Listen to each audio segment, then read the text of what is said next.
तो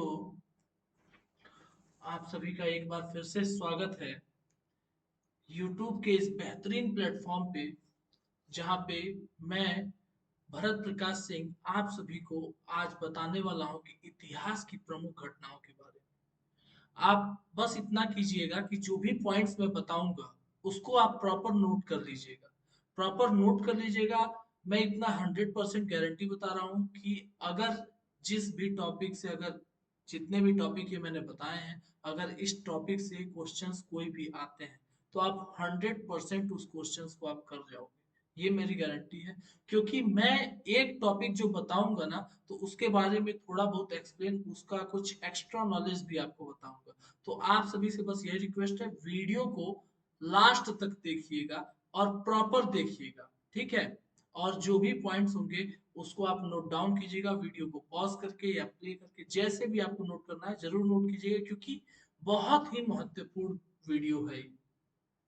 क्योंकि इतिहास जब से एकदम बिगनिंग से लेकर और अभी तक का मैंने इसमें नोट्स को ऐड किया है, उसके पॉइंट्स को नोट किया है, प्रमुख घटनाएं कौन कौन से युद्ध है, कब किसका आगमन हुआ था, भारत की खोज कब हुई, भारत की विजयी कब हुई, तो कौन से युद्ध में कौन मारा गया, ये सब चीजें आपको मैंने इस वीडियो में बताए रखी है, ठीक है। तो आप सभी का एक बार फिर से दिलोजान से स्वागत है। मैं एजुकेटर भरत प्रकाश सिंह आप सभी को और सभी दर्शकों को और सभी अपने मित्रों को बहुत धन्यवाद देता हूँ इस क्लास में जुड़ने के लिए, ठीक है। आप सभी से बस ये रिक्वेस्ट है कि आप जल्दी से जल्दी ये इस क्लास को, इस चैनल को सब्सक्राइब कर लीजिए और अधिक से अधिक शेयर कीजिए। उससे हमें पॉजिटिविटी मिलती है, उससे हमें पॉजिटिव एनर्जी मिलती है, जिससे कि हम प्रॉपर क्वेश्चंस को बता पाते हैं और हम प्रॉपर क्वेश्चंस पे एक्स्ट्रा नॉलेज को दे पाते हैं, ठीक है। तो बढ़ते हैं अपने इस वीडियो की तरफ, जो कि आपके सामने उपस्थित है। ये हमारा पहला स्लाइड है, जिसमें एक साइड दिया इतिहास की प्रमुख घटनाएं, उसके नीचे लिखा है ये देख लिया तो समझे पूरे नंबर आपके हैं। ये 100% श्योरिटी है मेरी कि अगर ये आप वीडियो पूरा लास्ट तक देख लीजिए, उसके बाद से देखिए, आपको 100% इस इतिहास के क्वेश्चंस का नंबर आएगा ही आएगा, ठीक है। और उसके बाद से ये मेरे कुछ लोगोज हैं, स्टडी विद भरत प्रकाश सिंह का, आप उसको सब्सक्राइब कर लीजिए, ठीक है। बढ़ते हैं अपने अगले स्लाइड की तरफ। तो ये कुछ पिक्स मैंने ऐड कर दिए थे। उसके बाद से हमारा क्वेश्चन स्टार्ट होता है इस क्लास का, यहाँ से पहला है इंपॉर्टेंट इवेंट्स, एक स्लाइड में है और एक स्लाइड में है टाइम ऑफ इवेंट। यहाँ पे क्या दिया है, इंपॉर्टेंट इवेंट्स दिया है, यहाँ पे क्या दिया है, इंपॉर्टेंट इवेंट दिया है, और यहाँ पे क्या दिया है, स्लाइड्स दिए हैं। ये इंपॉर्टेंट इवेंट दिए हैं और यहाँ पे इंपॉर्टेंट स्लाइड्स दिए हैं, ठीक है। अब उसके बाद से आप क्या करोगे, तो देखिए, भारत में आर्यों का आगमन, भारत में आर्यों का आगमन कब हुआ था। भारत में आर्यों का आगमन तो 1500 ईस्वी पूर्व हुआ था, 1500 ईस्वी पूर्व में आगमन हुआ था, ठीक है। अब भारत में जब आर्यों का आगमन हुआ तो इससे कुछ रिलेटेड टॉपिक, तो ये देखिए, पहला टॉपिक जो यहाँ पे दिया है आपका, यहाँ पे आर्यों का भारत में आगमन कुछ 1500 ईसा पूर्व से 600 ईसा पूर्व के बीच हुआ था। वे आस्तिक थे और वेदों के प्रथम शिक्षा गुरु थे। वेदों के प्रथम शिक्षा गुरु कौन थे, तो आर्य थे। यहाँ पे एक क्वेश्चन बन सकता है, आधुनिक भारत के वर्तमान रूप के लिए आर्यों का आगमन एक ऐसी घटना थी जो भारतीय इतिहास में एक महत्वपूर्ण घटना है, ठीक है। आप बताइए, ये स्वामी दयानंद सरस्वती जो एक लेखक थे, ने तिब्बत के आर्यों का मूल स्थान बताया था। तिब्बत को, आर्यों का मूल स्थान कहाँ था, तो तिब्बत का, किसके अकॉर्डिंग, स्वामी दयानंद सरस्वती के। तो यह वर्णन इनकी पुस्तक, किसकी पुस्तक, मतलब स्वामी दयानंद सरस्वती की पुस्तक सत्यार्थ प्रकाश एवं इंडियन हिस्टोरिकल ट्रेडिशन में मिलता है। ये दो पुस्तक, सत्यार्थ प्रकाश एवं इंडियन हिस्टोरिकल ट्रेडिशन में ये मिलता है। तो इससे कितने क्वेश्चन तैयार हुए, भारत भारत में आर्यों का आगमन कब हुआ, तो 1500 ईसा पूर्व, और कब से कब तक, तो 1500 ईसा पूर्व से 600 ईसा पूर्व तक, दो क्वेश्चन तैयार। आर्य, आर्य क्या थे, तो आर्य आस्तिक थे, आर्य आस्तिक थे, ठीक है। वे वेदों के प्रथम शिक्षा गुरु थे, ठीक है। ये चार क्वेश्चन तैयार हो गए। अब बताइए कि आर्यों का मूल निवास स्थान कहाँ माना जाता है, तो स्वामी दयानंद सरस्वती के अकॉर्डिंग तिब्बत को आर्यों का मूल स्थान माना जाता है। ये एक नया क्वेश्चन तैयार हुआ। अब बताइए कि आर्यों का जो ये मूल स्थान या फिर उनका वर्णन किसके पुस्तक में किया गया है? तो स्वामी दयानंद सरस्वती के पुस्तक में किया गया है। और किस पुस्तक में? तो सत्यार्थ प्रकाश और इंडियन हिस्टोरिकल ट्रेडिशन में, ये दो पुस्तकों में दिया गया है। ठीक है, अब ये टॉपिक से हमारा लगभग 5 से 6 क्वेश्चन तैयार हुए। अब उसके बाद दूसरा क्या है? दूसरा, महावीर का जन्म, महावीर का जन्म कहाँ हुआ? महावीर का जन्म कब हुआ? तो 540 ईसा पूर्व, 540 ईसा पूर्व में महावीर जी का जन्म हुआ था। उसके बाद से महावीर जी के बारे में कुछ इंपॉर्टेंट, तो महावीर स्वामी जी जैन धर्म के 24वें तीर्थकार थे। ये बहुत ही इंपॉर्टेंट क्वेश्चन था, यूपी ट्रिपल एससी पेट में हर एक सेट में ये क्वेश्चन आया था। महावीर स्वामी जी जैन धर्म के 24वें तीर्थकार थे। जैन धर्म के अनुसार जैन धर्म आर्यों के वैदिक धर्म से भी पुराना है। आर्यों के वैदिक धर्म से भी पुराना है। तो वैदिक धर्म किसका हुआ? तो आर्यों का हुआ। उससे पुराना धर्म जैन धर्म। ठीक है, जैन धर्म का विद्वान, जैन धर्म के विद्वान जो थे उनको तीर्थकार कहा जाता था। तो जैन धर्म के क्वेश्चन ऐसे बन सकता है, जैन धर्म के विद्वानों को क्या कहा जाता है? पहला दे देगा तीर्थकर, दूसरा कुछ 3 ऑप्शन अलग अलग दे देंगे, तो उसका सही ऑप्शन क्या होगा? तीर्थकर। उसके बाद ऐसा माना जाता है कि महावीर स्वामी से पहले 23 जैन तीर्थकर हुए थे। 23 जैन तीर्थकर हुए थे। ठीक है, अब 23 जैन तीर्थकर हुए थे, उसमें से पहले और 23वें पूछ लेता है क्योंकि 24वां महावीर स्वामी जी का था। तो पहले तीर्थकर थे वो थे ऋषभ देव और 23वें थे पार्श्वनाथ। ये बहुत ही इंपॉर्टेंट है, इससे 5-6 क्वेश्चंस तैयार हुए आपके। उसके बाद से आपका क्या है? महावीर का निर्वाण। महावीर का निर्वाण मतलब 468 ईस्वी पूर्व, 468 ईस्वी पूर्व में इनका निर्वाण हुआ था। ठीक है, अब देखिए महावीर को बिहार में आधुनिक राजगीर के पास, महावीर को बिहार में आधुनिक राजगीर के पास पावापुरी नामक स्थान पर, पावापुरी नामक स्थान पर 468 ईसा पूर्व में 72 वर्ष की आयु में निर्वाण। निर्वाण मतलब क्या होता है? तो जन्म और मृत्यु के चक्र से मुक्ति, मतलब उनको मुक्ति मिला था 72 वर्ष की उम्र में। कहाँ पे? तो पावापुरी नामक स्थान पे। और ये पावापुरी कहाँ था? तो बिहार में आधुनिक राजगीर के पास पावापुरी नामक स्थान पे इनको मोक्ष की प्राप्ति हुई थी 72 वर्ष की उम्र में। ठीक है, अब बढ़ते हैं अगले क्वेश्चन की तरफ। गौतम बुद्ध का जन्म, गौतम बुद्ध का जन्म कब हुआ था? गौतम बुद्ध का जन्म कब हुआ था, यही आपको बताना है। गौतम बुद्ध का जन्म कब हुआ था? तो 563 ईसा पूर्व में। कब? 563 ईसा पूर्व में। तो इनके बारे में कुछ महत्वपूर्ण जानकारी। लुम्बिनी, लुम्बिनी से क्या रिलेशन है गौतम बुद्ध का?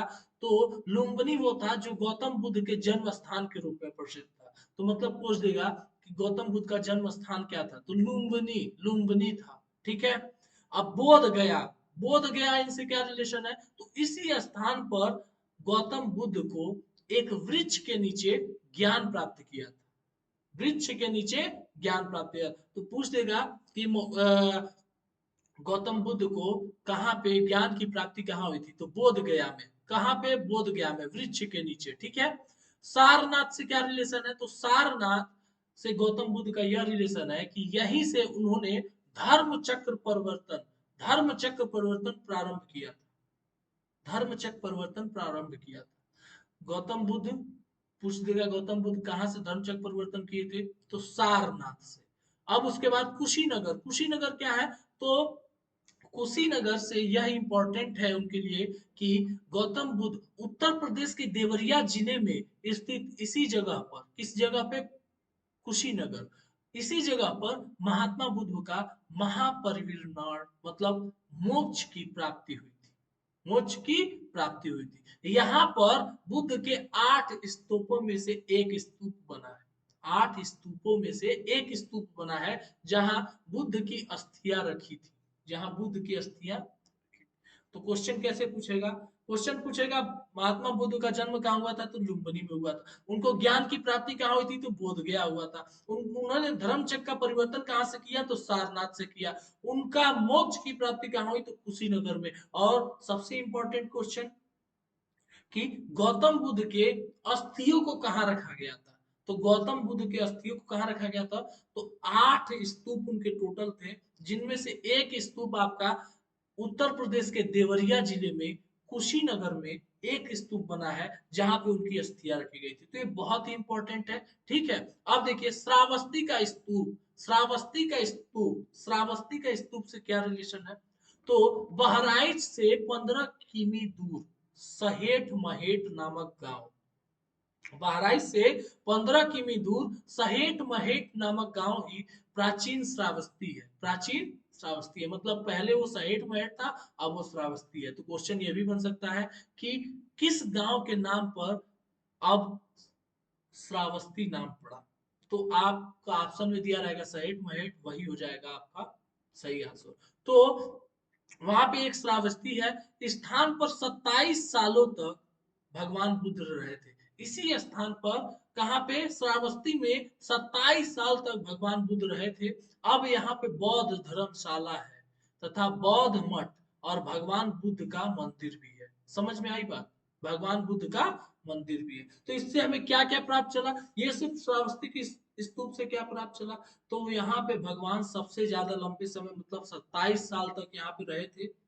और अब वहां पे क्या है, श्रावस्ती के स्तूप के पास क्या है, बौद्ध धर्मशाला है, बौद्ध मठ है और भगवान बुद्ध का मंदिर भी है। ठीक है, तो ये इंपॉर्टेंट आपका तैयार हुआ, इससे लगभग 7-8 क्वेश्चंस तैयार हुए। उसके बाद से आता है गौतम बुद्ध का महापरिनिर्वाण।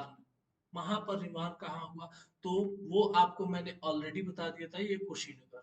ये कुशीनगर, कुशीनगर जो महापरिनिर्वाण के लिए मोक्ष हुआ था, यहाँ पे इनको मोक्ष प्राप्त हुआ था। ठीक है, अब उसके बाद से सिकंदर, सिकंदर का भारत पे आक्रमण कब हुआ, सिकंदर का भारत पर आक्रमण कब हुआ, तो 326, 326 से 325 ईसा पूर्व हुआ था सिकंदर का आगमन। इससे रिलेटेड क्या है, तो सिकंदर कहाँ का था, तो सिकंदर यूनान, यूनान देश के मेसिडोनिया का शासक था, मेसिडोनिया का शासक था। तो पूछ लेता है क्वेश्चन में, इतिहास के क्वेश्चन पूछ लेता है कि सिकंदर कहाँ का शासक था, तो बोल देगा यूनान के मेसिडोनिया का शासक था।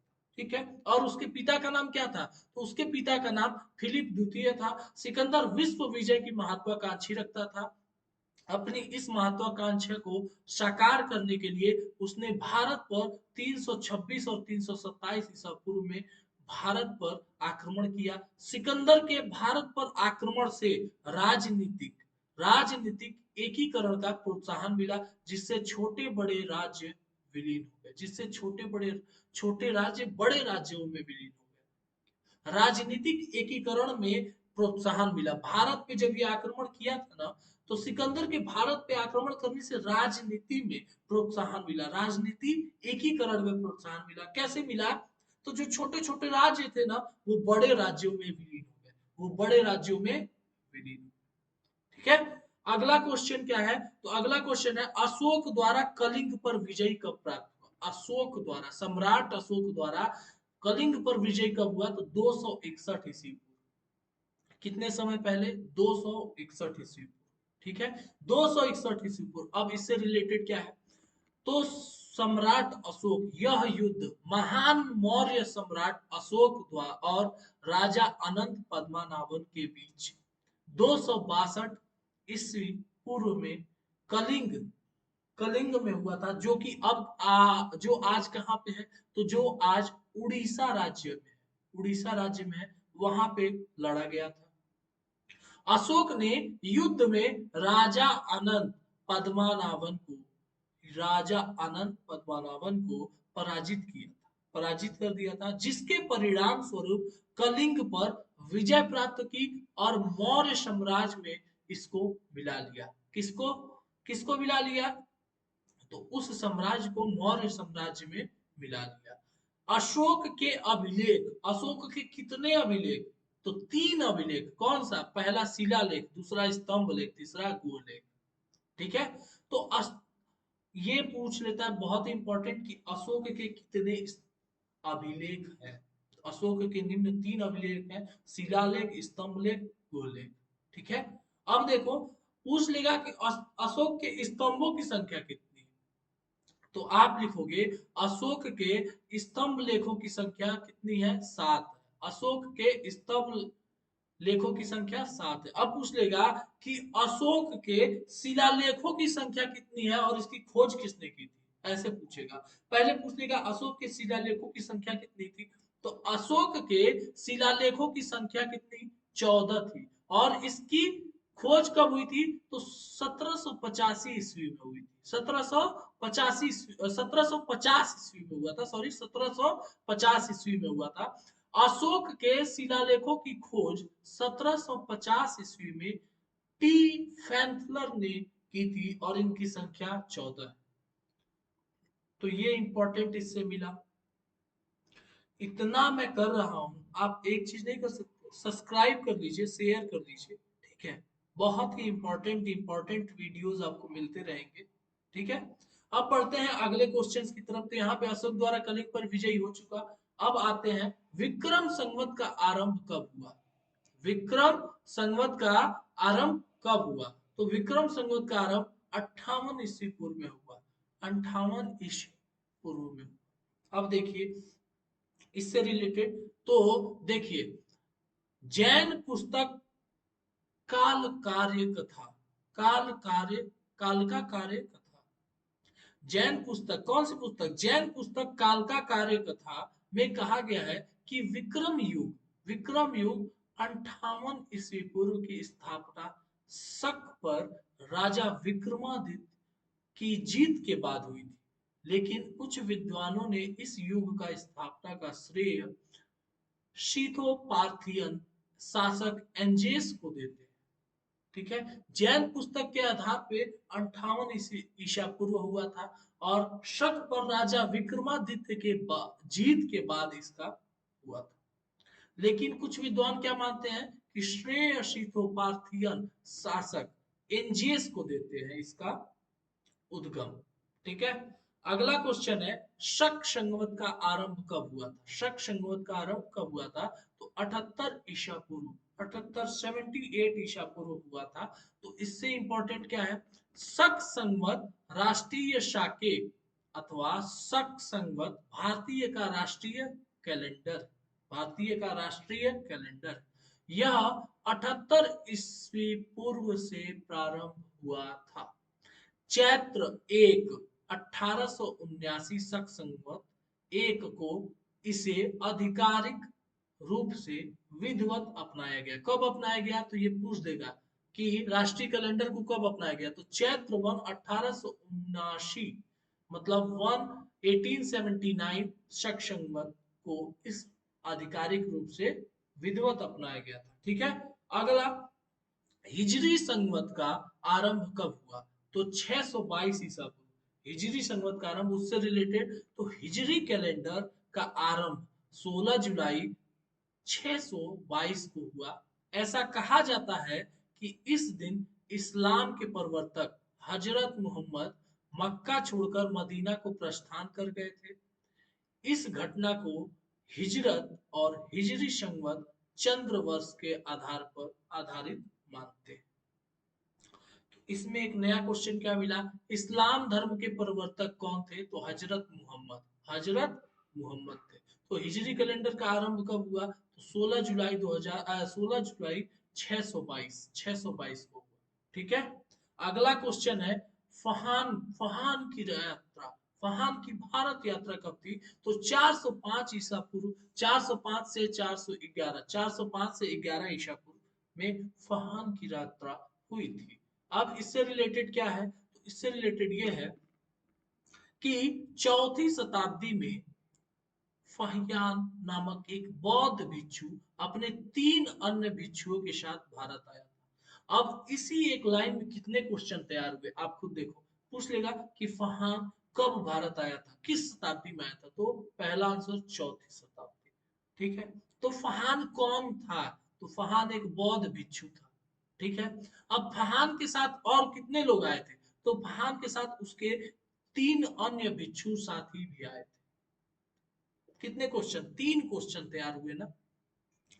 अब देखो, चूंकि बौद्ध धर्म भारत से ही चीन गया था, बौद्ध धर्म भारत से ही चीन गया था, अतः फाहियान की यहाँ आने का प्रमुख उद्देश्य बौद्ध धर्म के आधारभूत ग्रंथ त्रिपिटक में से एक विनय पिटक को ढूंढना था।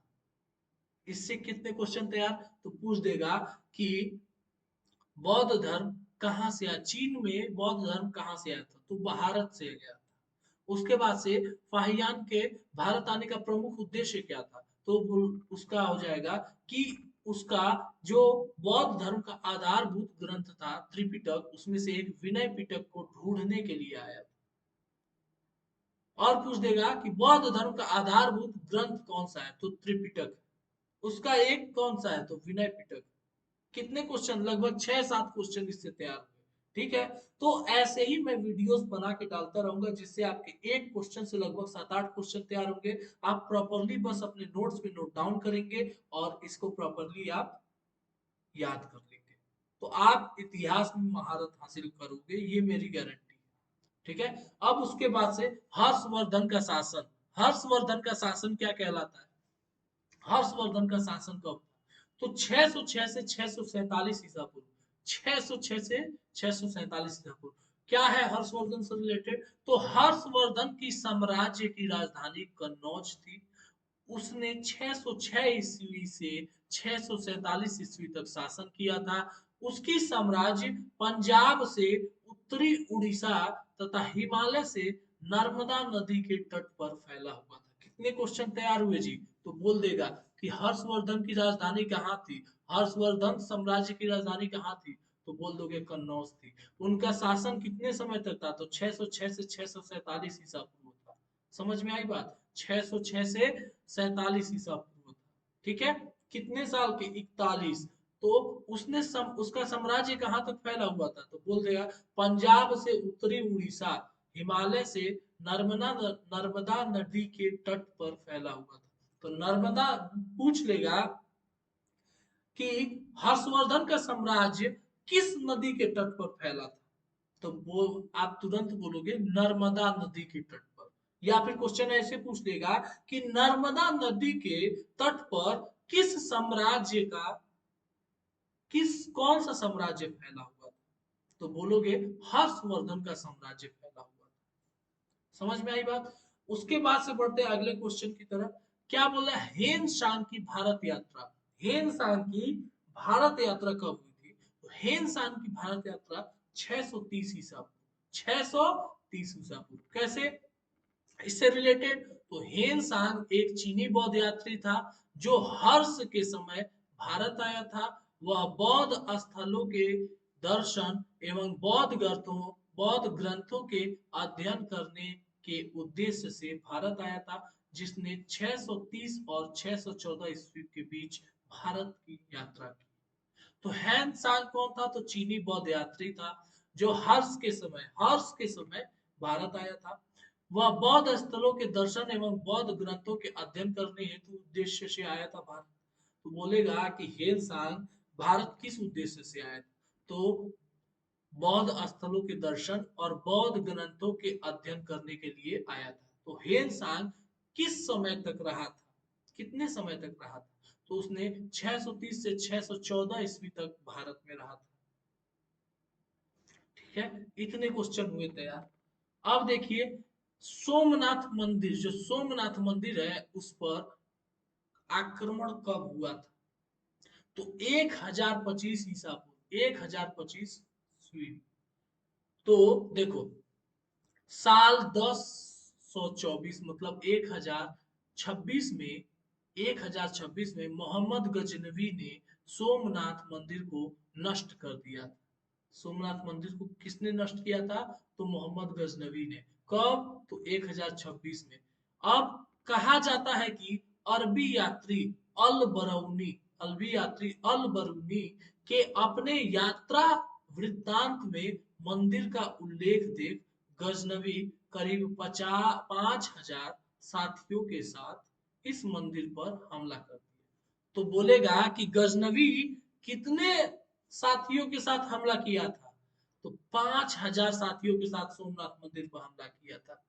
तो क्यों क्यों हमला किया था? तो जब अरब यात्री अल बरौनी ने अपने यात्रा के वृत्तांत मंदिर का उल्लेख देखा, तब उसने गजनवी के साथ मिलकर 5,000 साथियों के साथ सोमनाथ मंदिर पर हमला कर दिया। इतना क्वेश्चन तैयार हुआ। उसके बाद से अगला क्या हो जाता है? तो अगला हो जाता है उससे पहले ये भी ये भी इससे इंपॉर्टेंट है। तो इस हमले में गजनवी ने मंदिर की संपत्ति लूटी, सोमनाथ मंदिर की संपत्ति गजनवी ने लूटी, और हमले में हजारों लोग भी मारे गए थे। इसके बाद गुजरात के राजा भीम और मालवा के राजा भोज ने इसका पुनर्निर्माण कराया। किसका? तो उस मंदिर का जिसको गजनवी ने ध्वस्त कर दिया था। किसका? तो सोमनाथ मंदिर का पुनर्निर्माण किसने कराया था? तो गुजरात के राजा भीम और मालवा के राजा भोज ने कराया था इसका पुनर्निर्माण। ठीक है।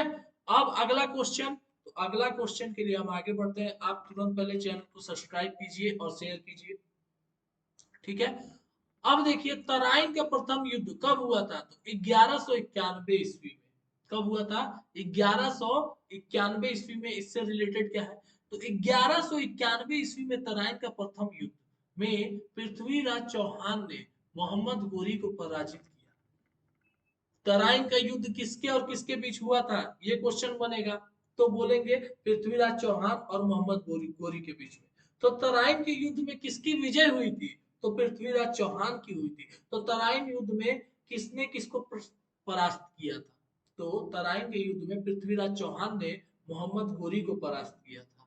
ये 3 क्वेश्चन एक लाइन से तैयार, 4 क्वेश्चन। और उसके बाद से दूसरा क्वेश्चन है तराइन का द्वितीय युद्ध कब हुआ था? तो तराइन का द्वितीय युद्ध 1192 ईस्वी में। इससे रिलेटेड क्या है? तो मोहम्मद गोरी ने 1192 ईस्वी में तराइन का द्वितीय युद्ध में पृथ्वीराज चौहान तृतीय को पराजित किया। पृथ्वीराज चौहान तृतीय को पराजित किया।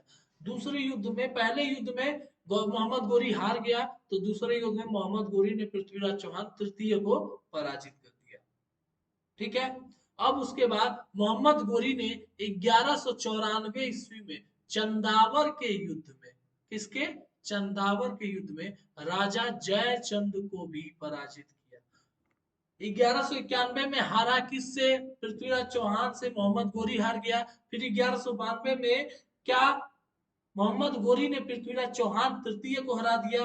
फिर एक साल रुक के 1194 में चंदावर के युद्ध में राजा जयचंद को भी हरा दिया। ठीक है। ये था इसका इंपॉर्टेंट। तराइन का तीसरा युद्ध। तराइन का तीसरा युद्ध क्या कहता है? 1215 से 1216 ईस्वी में हुआ था। तो 1215 से और 1216 ईस्वी तराइन के तीसरे युद्ध के दौरान इल्तुतमिश और कबूचा के बीच हुआ था। इल्तुतमिश और कबूचा के बीच हुआ था। इस युद्ध के दौरान इल्तुतमिश ने कबूचा को सिंध नदी में डुबाकर मार दिया।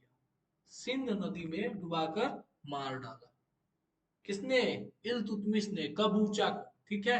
अब देखो यहां उसके लिए निर्णायक युद्ध था, जिसमें जीतने के बाद दिल्ली की सत्ता हासिल हुई। तो पूछ लेगा दिल्ली की सत्ता किसको हासिल हुई थी? तो इल्तुतमिश को हासिल हुई थी। कब हासिल हुई थी? तो जब वो तराइन तराइन का तीसरा युद्ध जीता। ठीक है। और पूछ देगा कि तराइन का तीसरा युद्ध किसके और किसके बीच हुआ था? तो इल्तुतमिश और कबूचा के बीच। ठीक है। इल्तुतमिश और कबूचा के विरुद्ध हुआ था। अब एक बात बताइए कि पूछ देगा कि तराइन के तीसरे युद्ध में विजय किसकी हुई थी? तो तराइन के तीसरे युद्ध में विजय इल्तुतमिश की हुई थी। हार किसकी हुई थी? कबूचा की हुई थी। तो कबूचा को कैसे मारा था? तो इल्तुतमिश ने कबूचा को सिंधु नदी में डुबा कर मार डाला। ये हो गया। ठीक है। अब उसके बाद से आते हैं गुलाम वंश की स्थापना। गुलाम वंश की स्थापना। गुलाम वंश की स्थापना कब हुई थी? तो 1206 ईस्वी को। 1206 ईस्वी में गुलाम वंश की स्थापना हुई थी। देखो 1206 में मोहम्मद गोरी की मृत्यु के बाद कुतुबुद्दीन ऐबक दिल्ली के सिंहासन पर बैठा। दिल्ली के सिंहासन पर बैठा। इसी के साथ भारत में पहली बार गुलाम वंश की स्थापना हुई। कुतुबुद्दीन ऐबक का राज्यभिषेक 12 जून 2006 को हुआ। इससे इसने अपनी राजधानी लाहौर को बनाया। ठीक है, तो पूछ देगा कि गुलाम वंश के स्थापक कौन थे, तो कुतुबुद्दीन ऐबक। कुतुबुद्दीन ऐबक को का राज्यभिषेक कब हुआ, तो 12 जून 2006 में हुआ था। इसने अपनी राजधानी कहाँ बनाई, तो लाहौर को इसने अपनी राजधानी बनाई। ठीक है, ठीक है।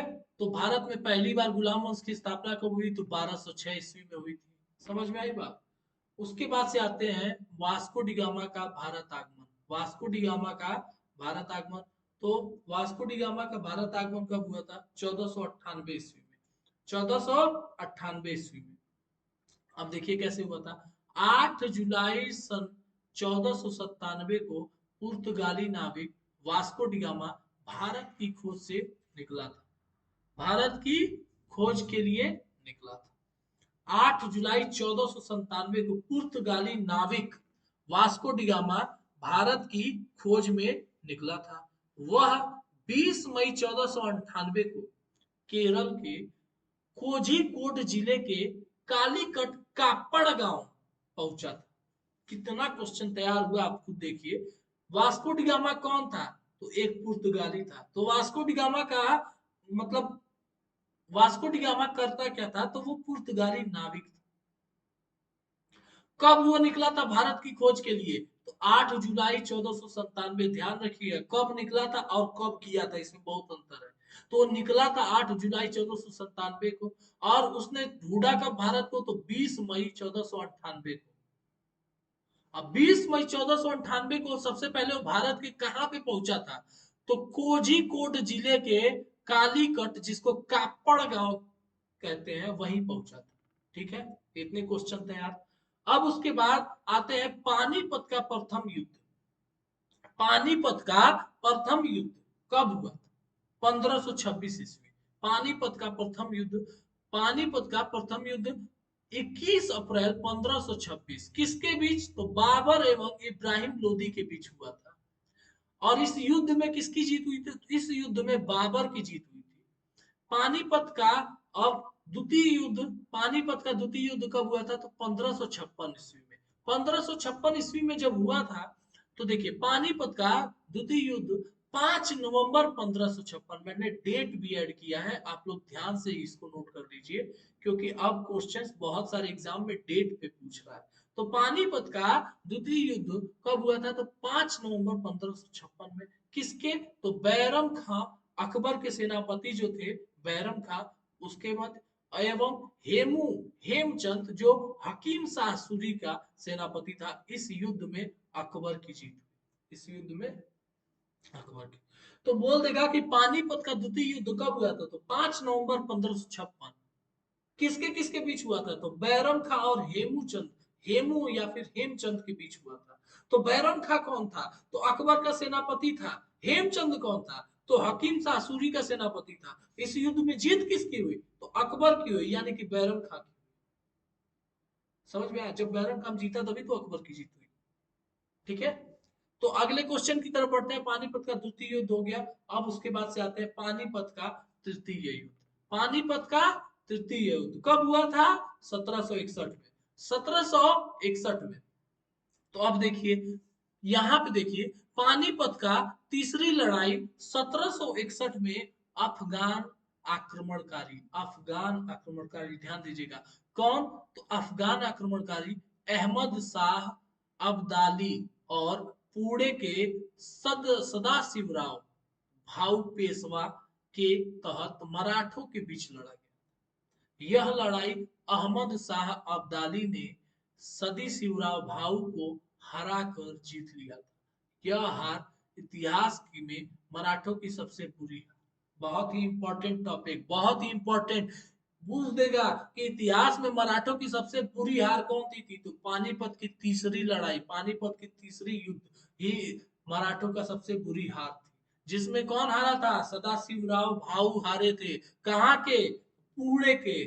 और कौन जीता था, तो अफगान आक्रमणकारी अहमद शाह अब्दाली जीता था।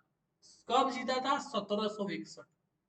ठीक है, अगला क्वेश्चन है अकबर का राज्यारोहण, अकबर का राज्यारोहण 1556 ईस्वी में हुआ था। इससे रिलेटेड तो हुमायूं की मृत्यु का समाचार सुनकर, हुमायूं की मृत्यु का समाचार सुनकर बैरम खान ने गुरुदासपुर के निकट कालानौर में 14 फरवरी 1556 को अकबर का राज्याभिषेक करवा दिया।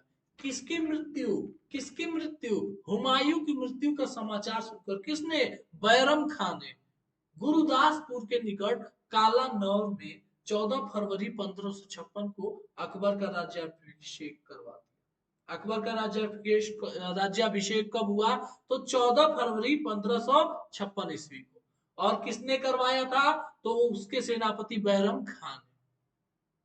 और वह जलालुद्दीन मोहम्मद अकबर बादशाह गाजी की उपाधि से राज सिंहासन पे बैठे, राज्य सिंहासन पे बैठा। मतलब वह जलालुद्दीन मोहम्मद अकबर बादशाह गाजी की उपाधि से, उसकी पूछ देगा कि इसको कौन सी उपाधि मिली थी, तो बोलेंगे कि जलालुद्दीन मोहम्मद अकबर बादशाह गाजी की उपाधि उसको मिली थी, तब वो राज सिंहासन पर बैठा था।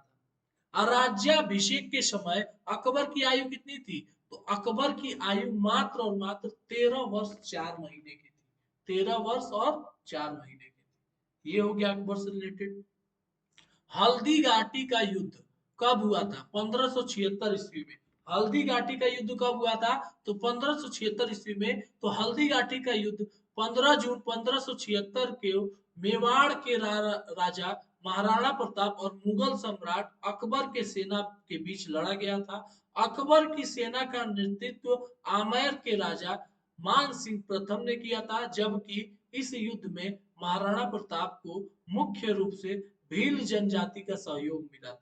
जब हल्दी घाटी का युद्ध हुआ था तो कब हुआ था, तो 18 जून 1576 में।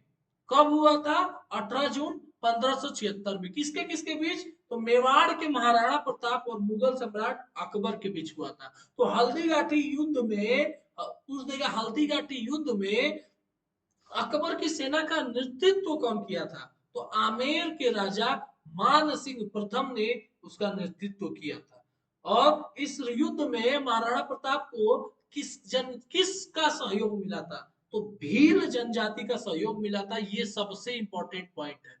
अक्सर पूछता है कि हल्दी घाटी के युद्ध में महाराणा प्रताप को किस जनजाति का सहयोग मिला था, तो भील जनजाति का सहयोग मिला था। ठीक है। उसके बाद से अगला क्वेश्चन है, दिन ए इलाही धर्म की स्थापना कब हुई, 1582 से। दिले दिले इलाही मत पढ़ लेना। दिन ए इलाही धर्म की स्थापना कब हुई थी, 1582 ईस्वी में। तो दिन ए इलाही जो 1500 ईस्वी में मुगल सम्राट अकबर द्वारा एक समरूप धर्म था।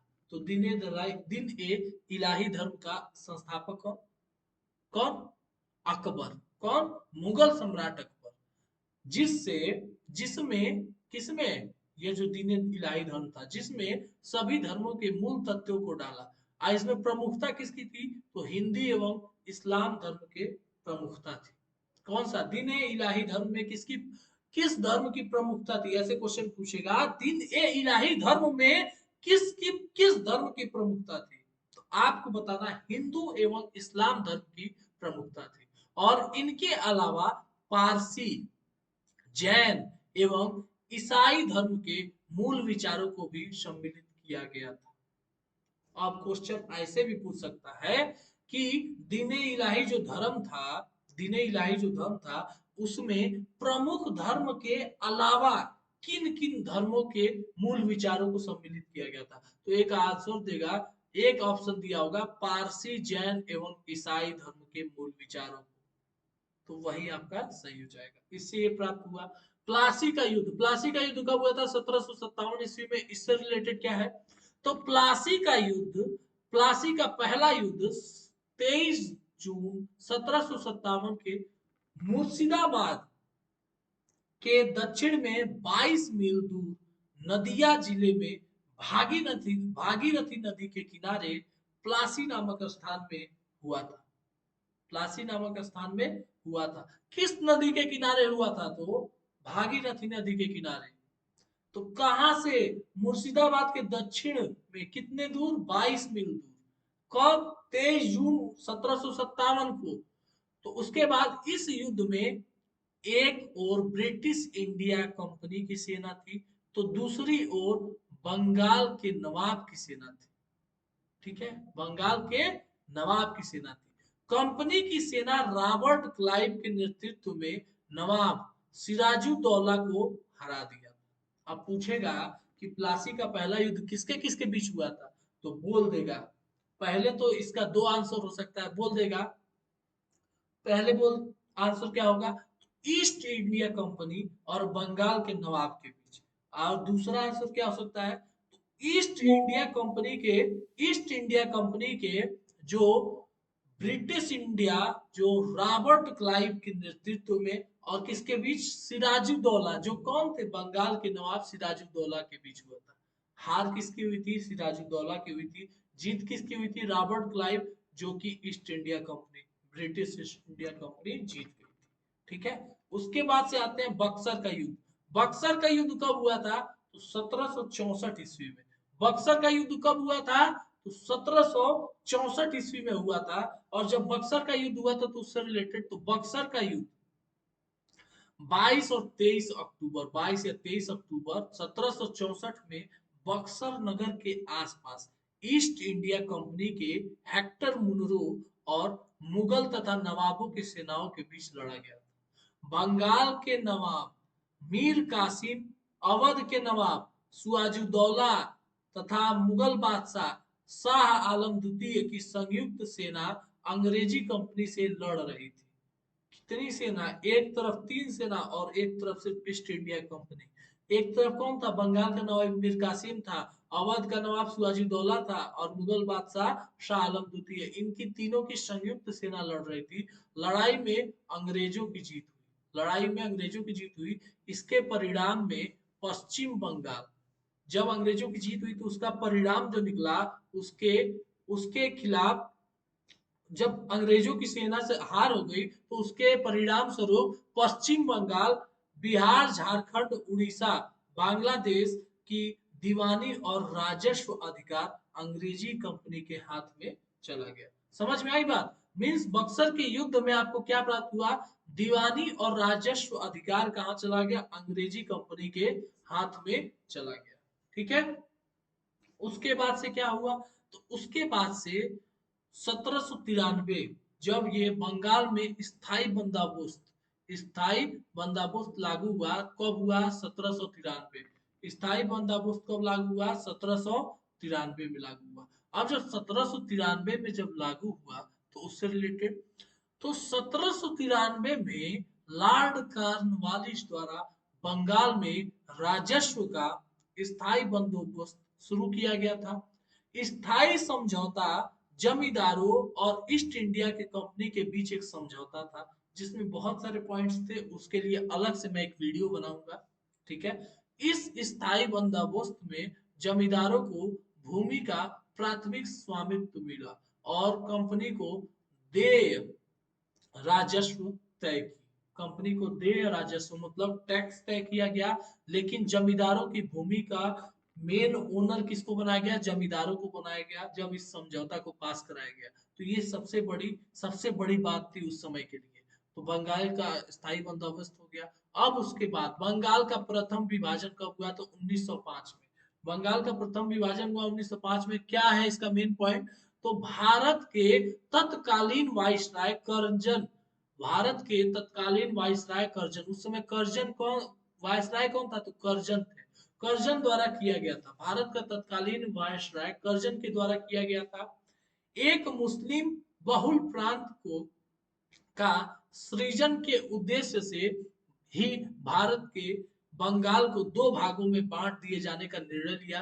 बंगाल विभाजन 16 अक्टूबर 1905 से प्रभावी हुआ था। तो पूछ देगा कि बंगाल विभाजन का क्या प्रमुख कारण था? तो मुस्लिम बहुल प्रांत को सृजन करने के लिए दो भागों में बांटा गया था। मुस्लिम बहुल प्रांत को सृजन करने के लिए बंगाल को दो भागों में बांटा गया था। और कब? तो 16 अक्टूबर 1905 को प्रभावी तरीके से हो गया था। उसके बाद से मुस्लिम लीग की स्थापना, मुस्लिम लीग की स्थापना कब हुई थी? तो 1906 में हुई थी। मुस्लिम लीग की स्थापना कब हुई थी? 1906 में हुई थी। 30 दिसंबर 1906, 30 दिसंबर 1906 को अखिल भारतीय मुस्लिम लीग की स्थापना हुई थी, जिसे मुस्लिम लीग के नाम से जाना जाता है। और उसकी स्थापना कब हुई थी? तो ढाका के ब्रिटिश भारत और बांग्लादेश में की गई थी। ढाका के ब्रिटिश भारत और बांग्लादेश में की गई थी। कब? ढाका के ब्रिटिश भारत, जो अब बांग्लादेश में है, उसमें की गई थी। समझ में आया? अखिल भारतीय मुस्लिम लीग की स्थापना कब हुआ था? तो 30 दिसंबर 1906 को हुआ था। तो कहां हुआ था? तो ढाका में हुआ था, जो कि अब है बांग्लादेश में। ठीक है। उसके बाद से आते हैं मार्ले मिंटो सुधार। मार्ले मिंटो सुधार कब हुआ था? 1909 में हुआ था। तो इससे रिलेटेड देखो, भारतीय भारत परिषद अधिनियम 1909 को मार्ले मिंटो सुधार अधिनियम के नाम से भी जाना जाता है। सन 1905 में लॉर्ड मिंटो को भारत का वायसराय नियुक्त किया गया था। और थोड़े ही दिनों के पश्चात जॉन मार्ले जॉन मार्ले को भारत का सचिव के रूप में नियुक्त किया गया था। इन्हीं दोनों के लोगों के नाम पर भारत परिषद अधिनियम 1909 को नाम मार्ले मिंटो का सुधार रखा गया था। किसके नाम पर रखा गया था? तो दो लोग के नाम। किसके नाम पे? दो लोग के नाम। लॉर्ड मिंटो, जो उस समय भारत के वायसराय नियुक्त किया गया था, वो। और उसके बाद से कुछ दिन बाद जॉन मार्ले को भारत सचिव के रूप में नियुक्त किया गया था। इन्हीं दोनों लोगों के नाम पर भारत परिषद अधिनियम 1909 का नाम मार्ले मिंटो सुधार रखा गया था। अब पूछ दिया क्वेश्चन में कि मार्ले मिंटो सुधार का किसे कहते हैं? तो भारत परिषद अधिनियम 1909 को, ठीक है, 1909 को कहते हैं। ओके, इतना चीज प्राप्त हुआ। किन दोनों लोग के नाम पड़ा था? तो मार्ले और मिंटो के नाम पर, लॉर्ड मिंटो और मार्ले के नाम पर पड़ा था। प्रथम विश्व युद्ध, प्रथम विश्व युद्ध का था, कब हुआ था? 1914 से 1918 ईस्वी के बीच हुआ था। तो क्या हुआ था? तो प्रथम विश्व युद्ध जो हुआ था, उसको उसको संक्षिप्त रूप में क्या कहते हैं? तो WWI या WW1 भी के नाम से उसको संक्षिप्त रूप में जाना जाता है। क्वेश्चन में अक्सर पूछ लेता है कि प्रथम विश्व युद्ध का शॉर्ट नेम क्या है? तो ऑप्शन में दिया रहेगा WW1, या फिर ऑप्शन में दिया रहेगा WWI। ठीक है, तो उसको आप समझ जाएंगे। उसके बाद से दूसरा बोल देगा, अब यूरोप में होने वाला यह एक वैश्विक युद्ध था। तो प्रथम विश्व युद्ध का हुआ था यूरोप में, जो 28 जुलाई 1914 से लेकर 11 नवंबर 1918 तक। तो कब से कब चला था? तो 28 जुलाई 1914 से स्टार्ट हुआ था और 11 नवंबर 1918 तक चला था। इसे महान युद्ध भी, इसे महान युद्ध या सभी युद्धों को समाप्त करने वाला युद्ध के रूप में नाम जाना जाता है। तो इसको महान युद्ध भी कहते हैं, या फिर सभी युद्धों को समाप्त करने वाला युद्ध भी कहा। अब बताओ कि क्वेश्चन पूछ देगा कि सभी युद्धों को समाप्त करने वाला युद्ध किसको कहते हैं? तो बोल देंगे WW1, या फिर ऑप्शन रहेगा प्रथम विश्व युद्ध, या फिर ऑप्शन रहेगा WWI, या फिर WW1 रहेगा। तो जो भी दिया रहेगा उस पर आप क्लिक करके सही आंसर क्लिक कर लेंगे। द्वितीय विश्व युद्ध कब हुआ था? तो 1939 से 1945 के अंदर। द्वितीय युद्ध कब हुआ था? 1939 से 1945 के। 1 सितंबर 1939 को द्वितीय युद्ध यानी कि वर्ल्ड वॉर सेकेंड की शुरुआत हुई थी। यह करीब 6 साल, मतलब 1 सितंबर 1939 से 2 सितंबर 1945 तक चला था। इस महायुद्ध में 7 से 8 करोड़ लोग मारे गए थे। विश्व युद्ध के बाद आर्थिक व्यवस्था चरमरा गई थी। जो लोग युद्ध में बचे थे, वो भुखमरी और महंगाई और तंगहाली के सूली पर लटके हुए थे। समझ में आया? बहुत ही दुर्दशा हुआ था उस समय। जब 6 साल का ये युद्ध चला था, तो उसमें 7 से 8 करोड़ लोग मारे गए थे। और जो लोग युद्ध में बच गए थे, तो आर्थिक व्यवस्था तो चरमरा गई थी। तो जो लोग युद्ध में बच गए थे, वो भुखमरी, महंगाई और तंगहाली की वजह से सूली पर लटके हुए थे। ठीक है। असहयोग आंदोलन, असहयोग आंदोलन कब हुआ था? तो 1920 से 1922 ईस्वी में हुआ था। तो असहयोग आंदोलन कब हुआ था? तो 1920 से। उससे रिलेटेड क्या है? असहयोग आंदोलन अंग्रेजों के अत्याचार के खिलाफ 1 अगस्त 1920 को गांधी जी द्वारा शुरू किया गया था। तो पूछ देगा असहयोग आंदोलन किसके कौन शुरू किया था? तो गांधी जी शुरू किए थे, राष्ट्रपिता महात्मा गांधी ने शुरू किया था। कब शुरू किया था? तो 1 अगस्त 1920। और इसको क्या कहते हैं? तो इसी को सत्याग्रह आंदोलन। यह अंग्रेजों द्वारा प्रस्तावित अन्यायपूर्ण कानूनों और कार्यों के विरोध में देशव्यापी अहिंसक आंदोलन था। तो असहयोग आंदोलन कैसा आंदोलन था? तो अहिंसक आंदोलन था। क्यों लागू किया, क्यों स्टार्ट हुआ था? तो जो अंग्रेजों द्वारा अन्यायपूर्ण कानूनों और कार्यों के विरोध में देशव्यापी के लिए अहिंसक आंदोलन स्टार्ट हुआ था। इस आंदोलन में स्पष्ट किया गया था कि स्वराज अंतिम उद्देश्य है। तो असहयोग आंदोलन का सबसे मेन क्या था? तो स्वराज अंतिम उद्देश्य था, यही उसका मेन था। उसके बाद से हमारे भारत में साइमन कमीशन का आगमन हुआ। साइमन कमीशन का आगमन कब हुआ? तो 1928 ईस्वी में हुआ था। 1928 ईस्वी में साइमन कमीशन का हुआ था। ठीक है। साइमन आयोग 7 ब्रिटिश सांसदों का समूह था। साइमन आयोग 7 ब्रिटिश सांसदों का सही समूह था, जिसका गठन 8 नवंबर 1927 में भारत में संविधान सुधारों के अध्ययन के लिए किया गया था। इसका मुख्य कार्य था कि मार्टेग्यू चेम्सफोर्ड सुधार की जांच करना था। 3 फरवरी 1928 को साइमन कमीशन भारत आया था। साइमन कमीशन क्या था? तो 7 ब्रिटिश सांसदों का समूह था, जिसका गठन कब किया गया था? 8 नवंबर 1927 में किया गया था। क्यों किया गया था? तो भारत में संविधान सुधारों का अध्ययन के लिए किया गया था। मुख्य कार्य ये था कि मॉन्टेग्यू और चेम्सफोर्ड के सुधार की जांच करना था। कब आया था? तो 3 फरवरी 1928 में कब आया था? भारत आया। ठीक है, ये हो गया। उसके बाद से अगले स्लाइड पे बढ़ते हैं। अगले स्लाइड पे बढ़ते हैं। अगला स्लाइड है कि दांडी मार्च सत्याग्रह। दांडी मार्च सत्याग्रह जो कि 1930 में हुआ था, इससे रिलेटेड क्या है? तो महात्मा गांधी ने अंग्रेजों के नमक कानून को तोड़ने के लिए दांडी मार्च का आयोजन किया था। साल 1930 में 12 मार्च को महात्मा गांधी के नेतृत्व में इस दांडी यात्रा की शुरुआत की गई थी। इसके तहत समुद्र के किनारे बसे एक गांव दांडी तक 24 दिन की लंबी यात्रा की गई थी। गांधी जी के नेतृत्व में हजारों लोगों ने अंग्रेजों ने नमक कानून को तोड़ा था। और यह एक अहिंसात्मक आंदोलन और पद यात्रा थी। देश के आजादी में इतिहास में दांडी यात्रा का खासा महत्व दिया जाता है। आजादी में जो आजादी हमको मिली है 1947 में, उसमें इस दांडी यात्रा का बहुत ज्यादा महत्व था। और ये 24 दिन की लंबी लगातार यात्रा चली थी, जिसमें गांधी जी और उनके साथ में हाथ में नमक लिए ये यात्रा स्टार्ट किए।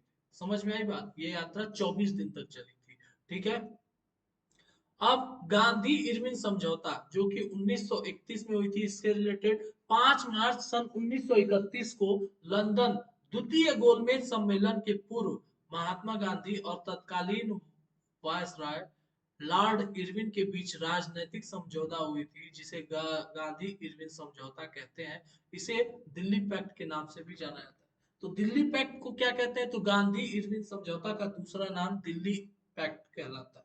ठीक है। उसके बाद से कैबिनेट मिशन का आगमन। कैबिनेट मिशन का आगमन कब हुआ था? 1946 में हुआ था। कैबिनेट मिशन का आगमन 1946 में हुआ था। अब 1946 में जब कैबिनेट मिशन का आगमन हो गया था, तो इससे रिलेटेड क्या था? इससे रिलेटेड है ब्रिटिश प्रधानमंत्री क्लेमेंट एटली की पहल पर गठित इस मिशन के इस सदस्य लॉर्ड पैट्रिक लॉरेंस, भारत के राज्य सचिव सर स्टैफोर्ड क्रिप्स, व्यापार बोर्ड के अध्यक्ष जो थे, और एबी अलेक्जेंडर जो प्रथम लॉर्ड थे, वो भी शामिल थे। नौवहन विभाग लॉर्ड लिन लिथिगो 1936 से 44 तक भारत के वायसराय थे। समझ में आई बात? इतनी चीज थी इसमें। महात्मा गांधी की हत्या कब हुई? 1948 में हुई थी। इससे रिलेटेड 30 जनवरी को महात्मा गांधी की पुण्यतिथि है। इस दिन वर्ष 1948 में नाथूराम गोडसे ने कितनी गोली, 3 गोली मारकर उनकी हत्या कर दी थी। गोडसे क्यों मारा था? तो वह एक पूर्ण हिंदू राष्ट्रवादी, पूर्ण गोडसे क्या था? पुणे का एक हिंदू राष्ट्रवादी जो मानते थे कि गांधी ने भारत के विभाजन के दौरान भारत के मुसलमानों के राजनीतिक मांगों का समर्थन किया था। ठीक है। नारायण आंटे और 6 अन्य लोगों के साथ मिलकर गोडसे ने गांधी जी की हत्या कर दी थी। तो 6 अन्य लोग के साथ गोडसे ने मिलकर गांधी जी की हत्या की थी। इसके बाद क्या आता है? तो चीन का भारत पर आक्रमण। चीन का भारत पर आक्रमण कब हुआ था? 1962 में। चीन द्वारा 20 अक्टूबर 1962 को अप्रत्याशित रूप में भारत पर हमला किया गया था, जिसे भारत 1962 के भारत चीन के युद्ध के नाम से जाना जाता है। चीन का पीपुल्स लिबरेशन आर्मी ने लद्दाख में मैकमोहन रेखा पर भारत पर आक्रमण किया। तो मैकमोहन रेखा कहाँ पे है? लद्दाख में है। तो चीन वहीं से 1962 में भारत पर आक्रमण किया था। भारत पाक युद्ध 1965, भारत पाक युद्ध 1965, इससे रिलेटेड तो यह युद्ध 23 सितंबर 1965 तक चला था, जिसमें पाकिस्तान को मुंह खानी पड़ी थी। पाकिस्तान को मुंह के बल गिर गए थे। ठीक है। और इतनी भी औकात क्या है कि पाकिस्तान हम लोग के सामने उठ जाए? कोई बात नहीं, वो सब बात की बात है, वो सब राजनीतिक बात है। आपको इतिहास पढ़ना, इतिहास पढ़ा दीजिए। तो इसमें पाकिस्तान की शिकस्त हुई थी। इंडिया पाकिस्तान वॉर 1965, भारत और पाकिस्तान के बीच 1965 की पहली बड़ी जंग, जो पाकिस्तान के मंसूबे तो बहुत खतरनाक थे, लेकिन भारत के आगे उसकी एक भी न चली। पाकिस्तान बहुत खतरनाक सोचा था, लेकिन भारत के आगे उसकी एक भी न चली। ताशकंद समझौता, ताशकंद समझौता जो हुई थी 1966 में हुई थी। ताशकंद समझौता में भारत और पाकिस्तान के बीच 10 जनवरी 1966 को हुआ था। यह एक शांति समझौता था। यह समझौता भारत के प्रधानमंत्री लाल बहादुर शास्त्री तथा पाकिस्तान के प्रधानमंत्री अयूब खान के लंबा वार्ता के उपरांत 11 जनवरी 1966 को ताशकंद, सोवियत संघ वर्तमान जो सॉरी उज्बेकिस्तान में है, उज्बेकिस्तान में है, तो वहां पे हुआ था 11 जनवरी 1966 को। इसके बाद आते हैं हमारा तालीकोटा का युद्ध। तालीकोटा का युद्ध कब हुआ था? तो 1565 ईस्वी पूर्व में हुआ था।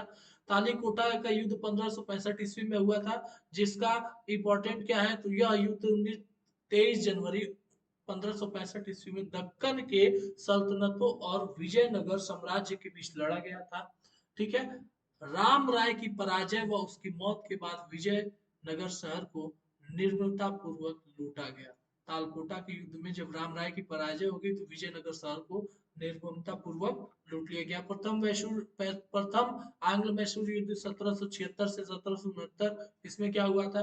तो इसमें इस मैसूर युद्ध में अंग्रेजों और हैदर अली के बीच 1767 से 1769 के ईस्वी तक हुआ था, जिसका कारण मद्रास मद्रास में अंग्रेजों की आक्रामक नीतियां थी। मैसूर राज्य वर्तमान कर्नाटक राज्य का था। मैसूर राज्य वर्तमान में कर्नाटक राज्य का था।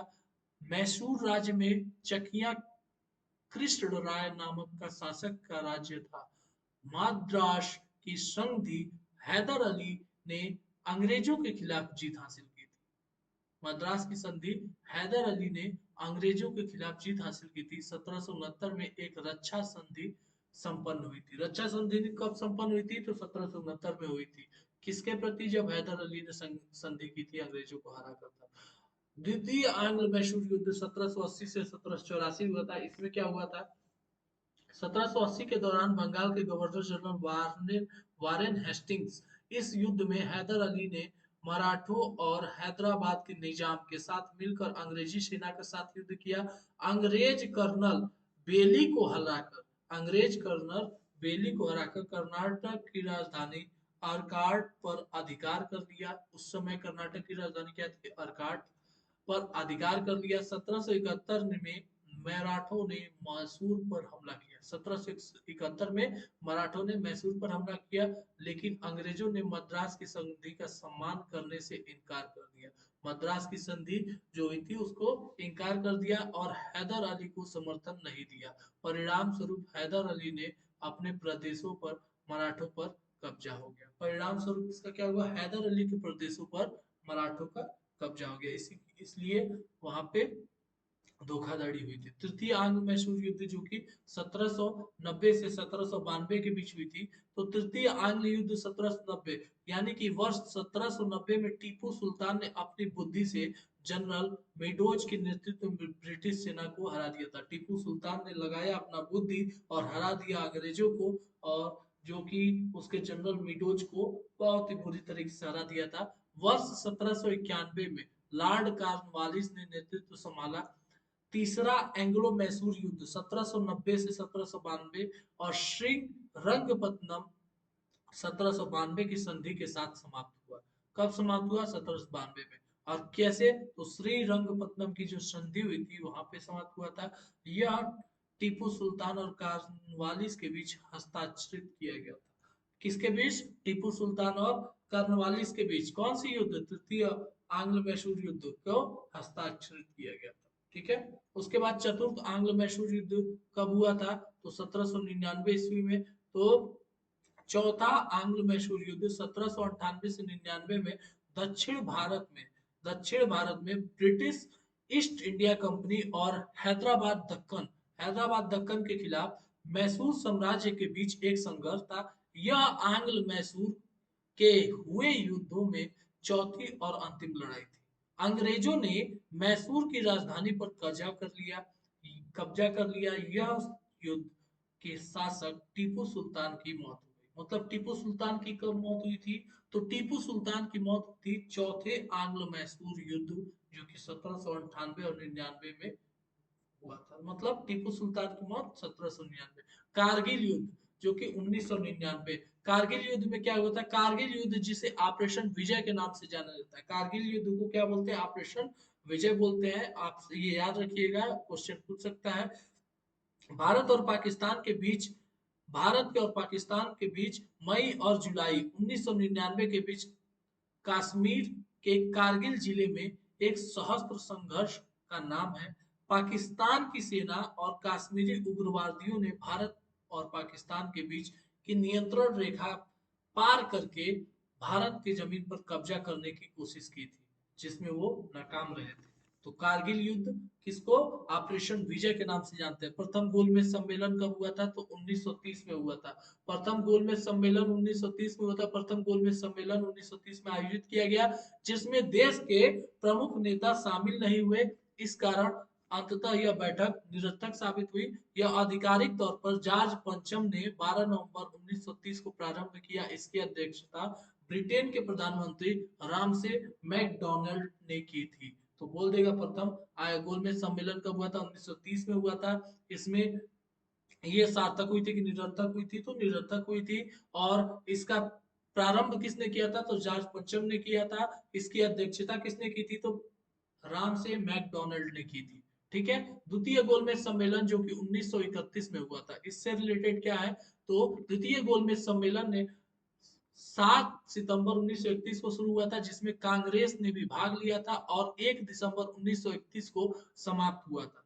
यह सम्मेलन लंदन में यह सम्मेलन भी कहाँ था? लंदन में ही था। यह सम्मेलन सांप्रदायिक समस्या और विवाद के कारण असफल रहा। लंदन से वापस आकर गांधी जी ने पुनः सविनय अवज्ञा आंदोलन प्रारंभ किया। तो द्वितीय गोलमेज सम्मेलन के बाद सविनय अवज्ञा आंदोलन गांधी जी ने स्टार्ट किया था। ठीक है। तृतीय गोलमेज सम्मेलन कब हुआ था? तो 1932 में हुआ था। 1932 में जब हुआ था तो तीसरा और अंतिम सत्र 17 नवंबर 1932 को प्रारंभ हुआ था। मात्र 46 प्रतिनिधियों ने इस सम्मेलन में भाग लिया था, क्योंकि अधिकतर मुख्य भारतीय राजनीतिक प्रमुख इस सम्मेलन में मौजूद नहीं थे।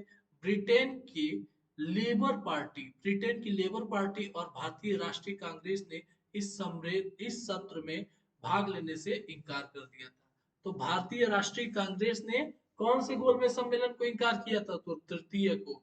ठीक है। उसके बाद से आया क्रिप्स मिशन का आगमन जो कि 1942 में। तो इससे रिलेटेड क्या था? तो क्रिप्स मिशन 1942 में ब्रिटिश सरकार द्वारा भारत भेजा गया एक मिशन था, जिसका उद्देश्य था द्वितीय विश्व युद्ध के समय अपने लिए भारत का पूर्ण सहयोग प्राप्त करना था। सर स्टैफोर्ड क्रिप्स इसके अध्यक्ष थे। ठीक है। तो यहाँ पे वो सब चाल चले थे सब कि ये ये मिशन एक उसका था कि विश्व युद्ध के समय भारत उसका पूरा साथ दे, किसका, ब्रिटिश सरकार का पूरा साथ दे। चीनी क्रांति जो कि 1911 में हुआ था।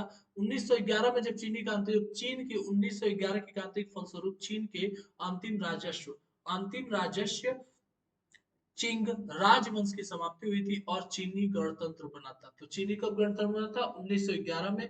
यह एक बहुत बड़ी यह एक बहुत बड़ी घटना थी। मंचू लोगों का शासन चीन पर पिछले 300 वर्षों से चला रहा था। 300 वर्षों से चीन पर किसका शासन था? मंचू लोगों का था, जिसका अंत हो गया। कब हुआ? 1911 में हुआ। तो 20वीं शताब्दी में चीन एशिया का प्रथम देश था जहां गणतांत्रिक सरकार की स्थापना की गई थी। तो 1911 में चीन गणतंत्र बना था और वहां पे गणतांत्रिक सरकार की स्थापना की गई थी। ठीक है। उसके बाद से आते हैं फ्रांसीसी क्रांति। फ्रांसीसी क्रांति जो कि 1789 में हुआ था और 1789 में शुरू हुई थी, तो 1790 के दशक में अंत में नेपोलियन बोनापार्ट के उद्गम के साथ समाप्त हुई। किसके उद्गम के साथ? बोनापार्ट के उद्गम के साथ समाप्त हुई। यह आधुनिक यूरोप के इतिहास में एक महत्वपूर्ण क्षण था। आधुनिक यूरोप के इतिहास का महत्वपूर्ण क्षण कौन था? तो फ्रांसीसी क्रांति था। इस अवध में फ्रांसीसी नागरिकों ने अपने देश के राजनीतिक परिदृश्य को ध्वस्त कर पुनर्निर्माण किया था। फ्रांसीसी क्रांति बहुत ही इंपॉर्टेंट था, इसको आप देख लीजिएगा। रूसी क्रांति क्या हुई थी? तो 1917 में। इससे इंपॉर्टेंट क्या है? तो रूसी क्रांति है सन 1917 की।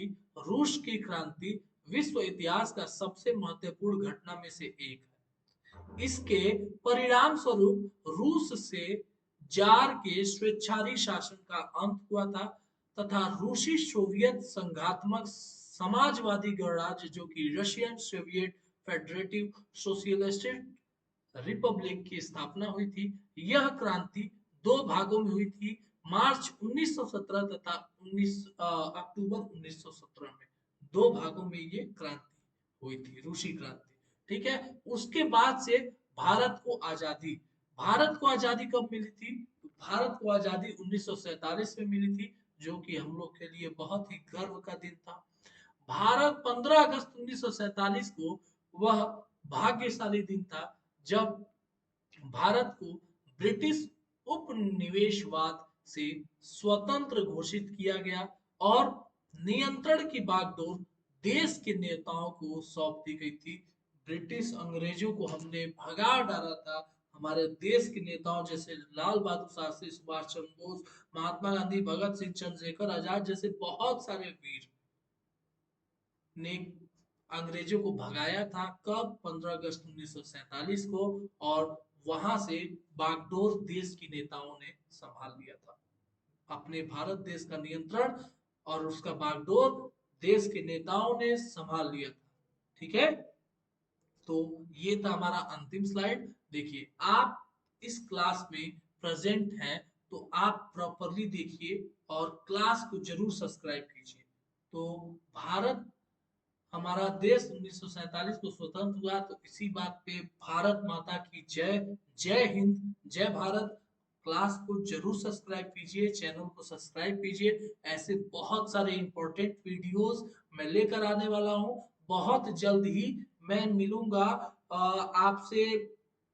कुछ महत्वपूर्ण जो डांसेस होते हैं हर एक राज्य के अलग अलग, और उन राज्य के बारे में बहुत ही इंपॉर्टेंट बातों के साथ मिलूंगा, ताकि एक क्वेश्चन में आपके कम से कम 10 क्वेश्चंस तैयार हो और प्रॉपरली हमारा सब कुछ सही हो। तो welcome to my channel study with Bharat Prakash Singh, और उसके नीचे मेरा इंस्टाग्राम पेज भी दे रखा है और वहां पे फॉलो कीजिए। चैनल को सब्सक्राइब कीजिए, बहुत ज्यादा से ज्यादा शेयर कीजिए। तब तक के लिए आप सभी का बहुत बहुत धन्यवाद। जय हिंद, जय Bharat. Thank you. Have a nice day.